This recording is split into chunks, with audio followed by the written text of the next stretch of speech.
mana tauta, tautiesi, tautietes. Jau šodien mēs varam teikt, ka 15. maijs ievada svarīgu posmu Latvijas neatkarības vēsturē. Šī diena apzīmē lielāko lūzumu Latvijas tautas gaitās kopš 1918. gada 18. novembra, kad tauta ieguva savu valsti. Šoreiz tauta ieguva pati sevi. Pati sevi tauta šoreiz ieguva. Mēs atkal esam vienoti, viena zemes dēli un meitas. 15. maijs liek pamatu jaunai nākotnei, par kuras iespējamību daudzi šaubījās, bet kuras nepieciešamību visi atzina. 15. maijs liecina, ka ticība un ilgas bija stiprākas par šaubām un svārstīšanos, bet 15. maijs ir tikai viena, tikai ārējā pazīme. Pazīme, kā ir lausts vecais naidu un nesaticības gars, kas draudēja iznīcināt Latvijas tautas veselīgās attīstības pamatus un pazudināt viņas neatkarības cīņas sasniegumus. Viena diena tomēr nevar grozīt to, kas attīstījies 16 gados.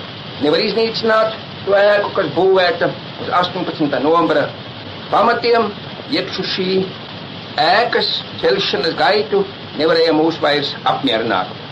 Vai 15. maijā ir noticis kāds brīnums, vai reālā dzīve nepazīst brīnumus. Katrā ziņā šī diena tomēr nesūsi vislielāko un viskrāšņāko. Attausis ir jauns gars, modies atkal tas gars, kas savā laikā palīdzēja likt mūsu valsts pamatus un kas palīdzēs tagad celt mūsu valsts ēku tā, kā tas atbilst šī jaunā un tomēr vecā gara gribai. Latviju tautas gars ir atmodies. Tautas gars ir atmodies. Latviju tautas griba ir izpaudusies. Latviju tautas gribai jābūt turpmāk jānotiek. Lai stipra paliek tautas griba, tautas ticība un paļāvība Latvijas nākotnei. To mēs novēlējām tautai liktenīgajā stundā, kad izšķīramies ar vecās kārtības pārtraukšanu, ķeroties pie ārkārtējiem līdzekļiem, lai novērstu postu un jukas. Tai brīdī mēs ticējām, kā mēs izpildam tautas gribu, bet šodien mēs zinām, ka mūsu ticība bija pareiza. Lai šī ticība un savstarpējā uzticība starp mums visiem ne tikai neizustu, bet jo tālāk, jo vairāk augstu nostiprinātos, tas lai būtu mūsu pirmais kopējais un savstarpējais novēlējums. Pilsoņi un pilsones, Latviju dēli un meitas, tūkstošiem, 10 un 100 tūkstošiem jūs ar darbiem un vārdiem esiet apliecinājuši, kā jūs piekrītat. Šodien ir jau darba diena, jo jaunā valdība vakar ir stājusies darbā, un viņa sajūt un zina, kā tauta tagad prasa darbu. Darbu, kādam tic, kādu grib tauta, uz ko paļaujās tauta.